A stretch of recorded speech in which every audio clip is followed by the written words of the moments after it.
Hello lovely people, my name is Emma and today I'm filming my February TBR. So the only book that is drifting over from January into February with me is Vanity Fair by William Makepeace Thackeray. This is a classic. I've been reading it since November. I keep putting it off, not because I'm not enjoying it, but because I find I need long chunks of time to sit down and chip away at it to get the most out of the reading experience, and I just am not really having that time at the moment to do that with.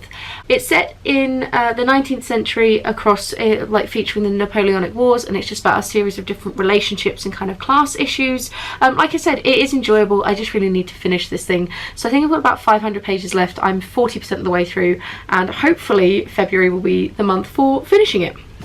But I said that about January, so who knows. In terms of readathons, I am taking part in Polarothon and my TBR is already released, so I will link it down below. That's the first full week in January. I'm not going to rehash everything in that, but in terms of my priorities for what I definitely am going to get read in February, even if it doesn't take place in the readathon, I have 2 books from that video already. One of them is Jo Nesbø, specifically Macbeth, as you can see here. I'm buddy reading this with Amy from Amy Gets Lit. This is a retelling of Macbeth, as the title suggests, but set in the Scandinavian crime noir. This is indeed translated fiction. Jo Nesbø is a very big crime author in, I think the original is in Finnish or Norwegian,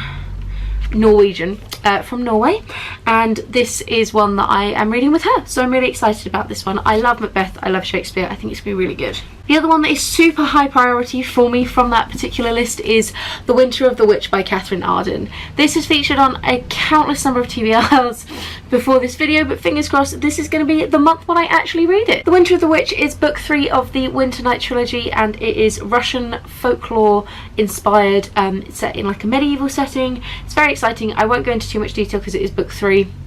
But it's time that I really just wrap this up and finish the series. I have one more buddy read that I'm doing in February, and I'm doing that with Olive from A Book Olive. Again, I'll link her channel down below. And we are reading The Dinosaur Artist by Paige Williams.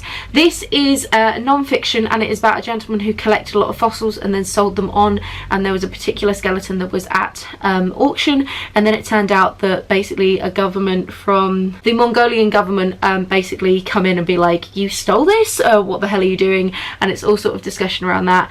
Olive said it's giving her kind of like Feather Thief vibes, and I totally agree with her there. It's kind of natural history meets sort of crime and heist. I'm really excited about it. I've had it on my shelves for absolutely ages, so I'm really keen to be reading it with her. We're going to be focusing on this one in the 2nd week of February. And then my reading gets a little bit more prescriptive, as I am actually one of the judges for the non-fiction section of the BookTube Prize for this year. I will link everything related to the BookTube Prize down below, including its website, channel and the creators channel. Robert, who's doing an absolutely amazing job with everything.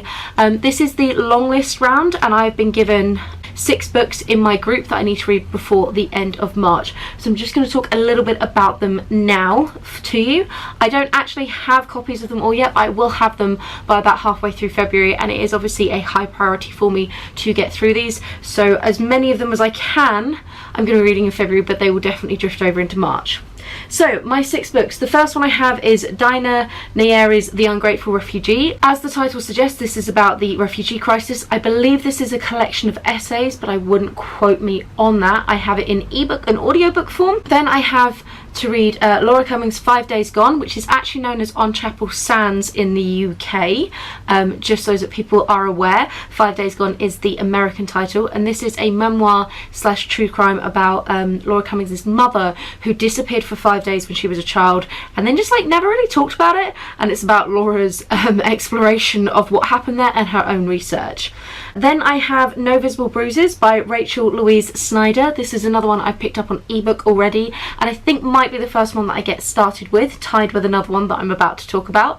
This is talking about domestic abuse, and also specifically some of the non-physical domestic abuse, and also the invisible marks that domestic abuse leaves. So I can imagine it being a very harrowing and intense read.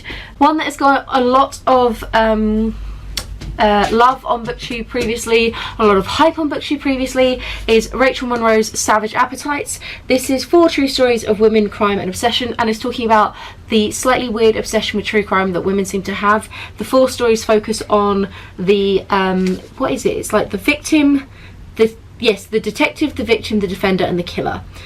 So this one looks very interesting. It's probably the one that I'm also really excited to get to. It's the one I know the most about from having watched other videos. It's also one of the shortest, so I'm quite keen to try and tick it off relatively early to get like a win under my belt. Then there is How to Be an Anti-Racist by Ibram X. Kendi. This one I have on audiobook and it is discussing race. I don't know much more than that. I'm trying to go into a decent number of these without too much sort of background knowledge because it is about trying to be relatively impartial. And then the final one is John Gertner's The Ice at the End of the World.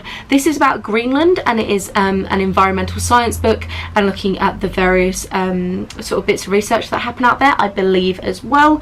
So that one I do have a physical copy waiting for me in a particular bookstore that I'm going to in the second week of February to pick up. So once I've got that, I will do and obviously whatever else I end up buying, because I'm going to a bookstore, so of course I'm going to buy stuff. I will have a book haul for you towards the end of February about those, and all of these books will feature in it. So those are like really, really, really high priority, as you can imagine, because obviously I am judging it. I do need my thoughts on them by the end of March. You won't be hearing my thoughts until after the first thing is finished, so that the judges don't end up influence thoughts on the books. So I will have a separate wrap up for them all the way in the beginning of April, I believe. Now there's some pretty heavy titles on this list, and there is another one that I need to add to this list, which is Columbine by, I can't remember, David someone, I'm sorry, I will put it here. This one I have on ebook and is yet another non-fiction specifically about school shooting, and again more specifically about the Columbine school shooting. I know a little bit about Columbine because of reading what's it called, Vernon Godlittle in my A-levels, and so I also watched We Need to Talk About Kevin and Bowling for Columbine, which are both like fiction and non-fiction about school shootings in general, but this is another book about it. This is in particular a non-fiction, and it is one that I've been meaning to get around to for a while, so I'm going to try and get to it in February as well. However, if all of this like really super intense, hard-hitting non-fiction about things like race, school shootings, domestic abuse, true crime, women as victims, etc, etc, gets me a little bit down, I have two other books that I might use as palate cleansers in between. The first is The Mermaid by Christina Henry. This is a YA retelling of The Little Mermaid, which includes P.T. Barnum, who was one of the original people who set up circuses in America. Really excited about this. And then I have book 4 of the Lady Trent series by Marie Brennan, In the Labyrinth of Drakes. This is just like a dragon book. It's like if David Attenborough were a Victorian lady in a world where dragons existed, and it's just such a warm, feel-good book for me. So both of those are going to function as little palate cleansers in between what is set to be a very long and quite intense reading month. So my battery in my camera is about to die. Any thoughts, opinions, etc, etc in the comments down below. You know the drill by now. Have a wonderful reading week, and I'll chat to you soon. Bye!